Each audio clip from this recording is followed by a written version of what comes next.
பங்குனி உத்திரம் என்றால் என்ன?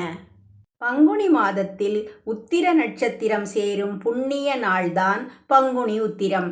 இந்த நாள் தமிழர் சமய வாழ்வில் மிக உயர்ந்த ஆன்மீக அர்த்தம் கொண்ட திருநாளாக கருதப்படுகிறது.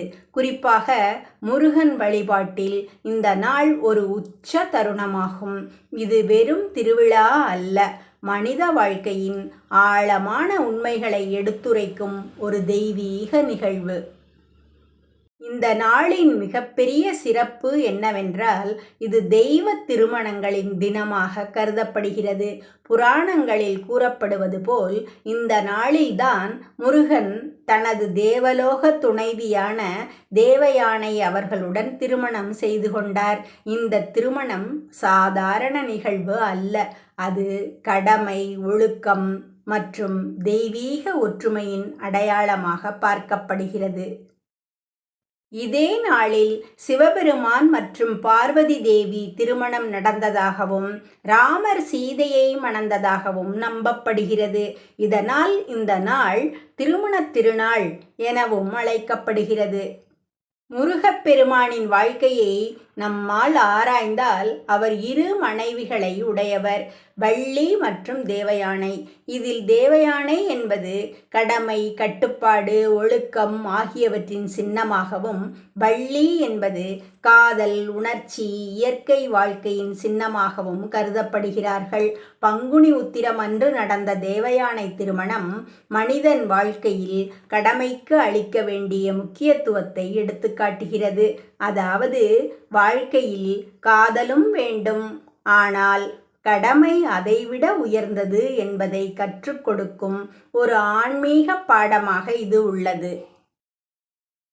இந்த நாளில் பக்தர்கள் அதிகாலை எழுந்து நீராடி விரதமிருந்து முழு மனதுடன் முருகனை வழிபடுவார்கள். சிலர் முழு நாள் உண்ணாமல் இருப்பதும் உண்டு. இந்த விரதம் உடலை மட்டும் அல்ல, மனதையும் சுத்தப்படுத்தும் என்று நம்பப்படுகிறது. உடல் துன்பத்தை சகித்து கொண்டு மனதை ஒருமுகப்படுத்துவது பக்தியின் உச்ச நிலையாக கருதப்படுகிறது. பங்குனி உத்திரத்தின் இன்னொரு முக்கிய அம்சம் காவடி எடுத்தல். பக்தர்கள் தங்கள் வேண்டுதல்களை நிறைவேற்றிக் கொள்ள முருகனுக்கு காவடி எடுத்து செல்கின்றனர். இது சாதாரண வழிபாடு அல்ல, உடல் வலி, மன உறுதி, இறை நம்பிக்கை ஆகியவற்றின் சங்கமம். சிலர் காலில் முள் குத்தி, சிலர் நாக்கில் வேல் குத்தி தங்கள் உடலை அர்ப்பணித்து பக்தியை வெளிப்படுத்துகிறார்கள். இது என் உடலும் உயிரும் உன்னதே என்ற முழு சரணாகதியின் அடையாளமாகும். அதேபோல் பால் அபிஷேகம், பன்னீர், தேன், சந்தனம் போன்றவற்றால் முருகனை அலங்கரித்து வழிபடுவது மிகவும் முக்கியமானதாகும். பால் அபிஷேகம் மனத்தின் தூய்மையை குறிக்கிறது. இந்த நாளில் கோவில்களில் நடைபெறும் திருக்கல்யாணம் மிகுந்த ஆனந்தமான தருணமாகும். முருகன் மற்றும் தேவயானை திருமணம் நிகழ்வது போல் அலங்கரித்து பக்தர்கள் அதை நேரில் கண்டு மகிழ்கிறார்கள். அந்த காட்சியை பார்க்கும்போது பலருக்கும் கண்களில் கண்ணீர் வருவது இயல்பு. அது ஆனந்த கண்ணீர். தமிழகத்தில் பல முருகன் கோவில்களில் இந்த விழா மிகவும் சிறப்பாக கொண்டாடப்படுகிறது. குறிப்பாக திருச்செந்தூர் முருகன் கோவில், பழனி முருகன் கோவில், திருப்பரங்குன்றம் முருகன் கோவில் போன்ற இடங்களில் லட்சக்கணக்கான பக்தர்கள் கூடுவர். பழனியில் பக்தர்கள் மலை ஏறி முருகனை தரிசிப்பது ஒரு ஆன்மீக அனுபவமாக கருதப்படுகிறது.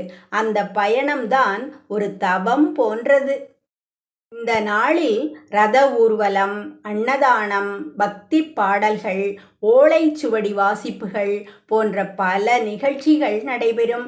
கிராமங்களிலும் கூட இந்த விழா மிகவும் உற்சாகமாக கொண்டாடப்படுகிறது. மக்கள் அனைவரும் ஒன்றாக கூடி இறைவனை நினைத்து வழிபடுவது சமூக ஒற்றுமையையும் வளர்க்கிறது.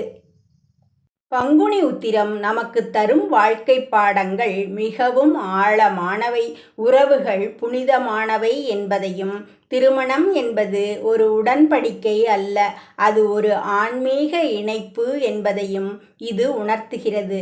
மேலும் காதலும் கடமையும் இரண்டும் சமநிலையில் இருந்தால்தான் வாழ்க்கை முழுமை பெறும் என்பதையும் முருகன் வாழ்க்கை எடுத்துக்காட்டுகிறது.